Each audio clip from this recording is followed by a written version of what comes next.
श्री राम जय राम जय जय राम श्री राम जय राम। जय श्री राम, जय बालाजी महाराज भक्तों। मैं बालाजी का सेवक बालाजी के YouTube चैनल जिसका नाम बालाजी की कृपा है, आपका स्वागत करता हूँ। आज मैं उस रूम में नहीं बैठा हूँ, मैं दूसरे रूम में आया था, कुछ काम था मुझको, तो वहीं पे मैं वीडियो बना रहा हूँ। एक अनुभव बता रहा हूँ आपको, जो कि नाम बताने के लिए बोला भी नहीं है और कहा भी मना भी नहीं किया, तो उनका नाम बताया। तो भुवन नाम है।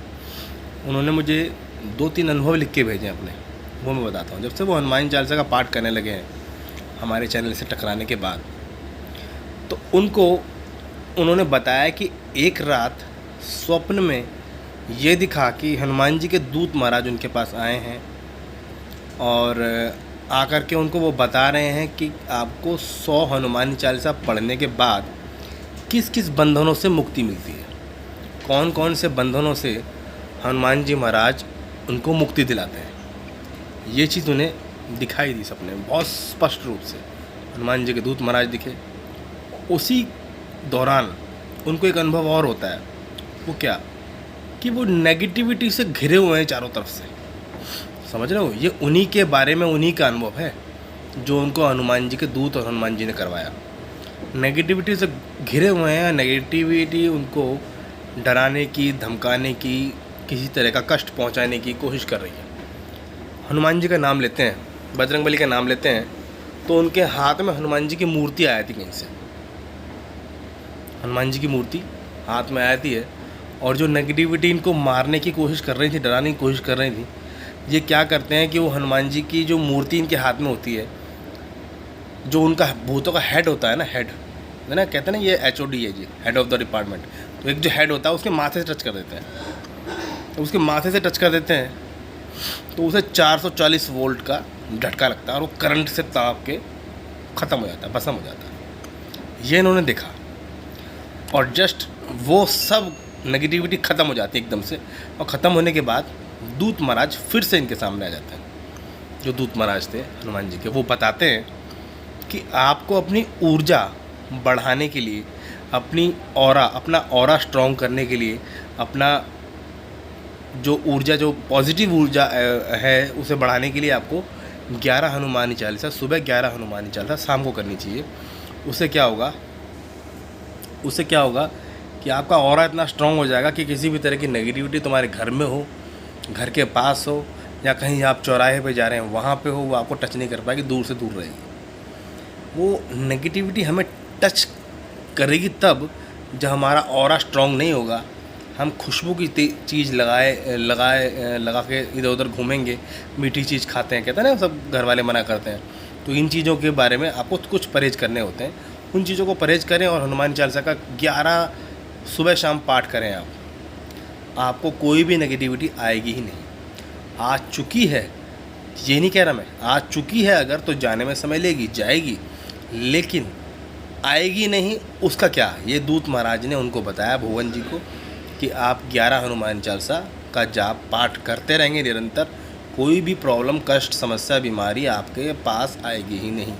किसी तरह की भी समस्या, बीमारी और संकट, नासे रोग हरे सब पीरा, जपन निरंतर हनुमत पीरा, आपको प्रॉब्लम आएगी नहीं किसी तरह की। तो ये उन्होंने 2-3 अनुभव उनके ये थे।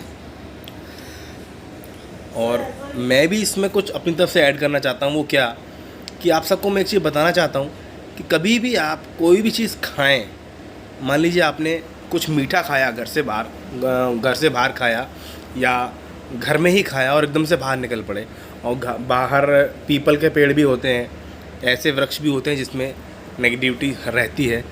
कहीं पे रेलवे लाइन, कहीं पे चौराहे, कहीं पे शमशान घाट, कहीं पे कब्रिस्तान भी होते हैं।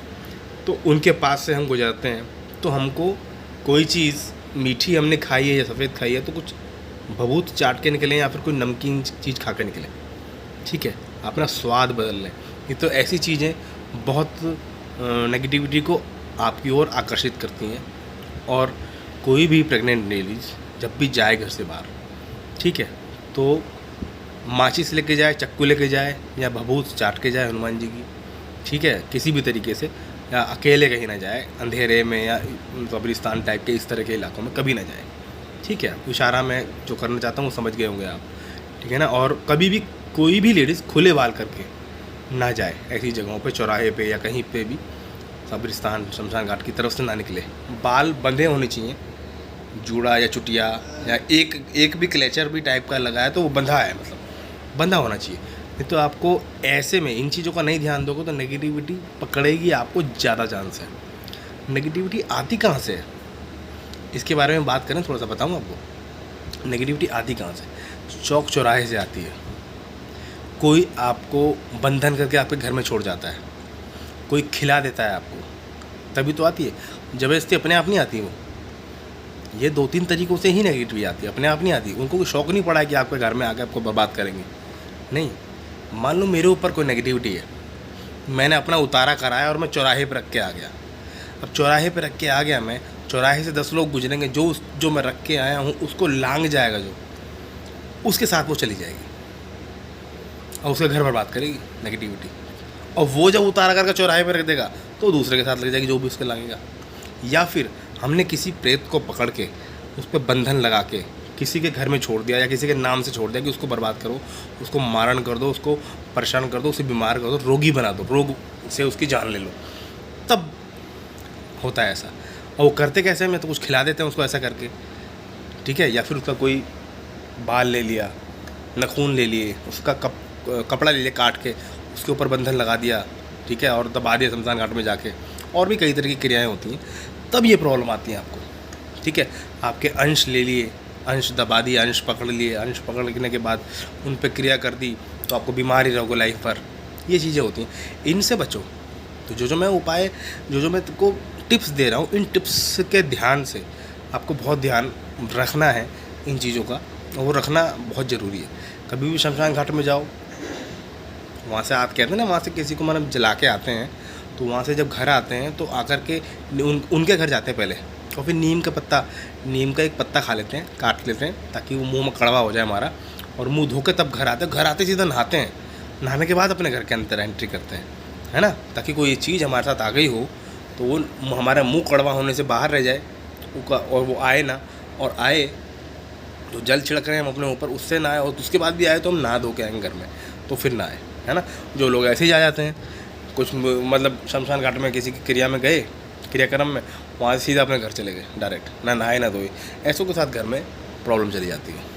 या किसी की हल्दी लग रही हो, शादी हो रही है किसी की, या शादी होने वाली है किसी की, या शादी हो चुकी है किसी की, हल्दी लगी हो, वो चौक चौराहे पे शमशान घाट के पास से निकल गया, या उस दौरान किसी ने उसको खिला दिया, ऐसे में बहुत प्रॉब्लम होती है। तो इन चीज़ों से आपको सीख लेने की ज़रूरत है। इनके बारे में मैं बहुत ज्ञान देता रहूँगा आपको धीरे धीरे आगे आने वाले समय में। फ़िलहाल में कोई अनुभव बताना था जो हनुमान जी के दूत महाराज ने उनको सपने में आके उनको कराया, ठीक है, और उनको बताया कि 11 हनुमान चालीसा के फ़ायदे क्या हैं। ये खुद हनुमान जी के दूत ने उनको बताया आकर के, ठीक है। और मैंने कुछ आपको इसमें ऐड किया है टिप्स टाइप में, कि कुछ बातें जो मैं आपको बता दूं कि इन चीज़ों को ध्यान रखोगे तो आप इन चीज़ों से बच सकते हो, ठीक है ना। तो ये वीडियो आपको कैसे लगे ज़रूर बताना कमेंट में, और कमेंट थोड़ा छोटा लिखा करो, कुछ लोग बहुत बड़ा लिखते हैं। जय श्री राम, जय हनुमान जी महाराज, जय जय श्री राम।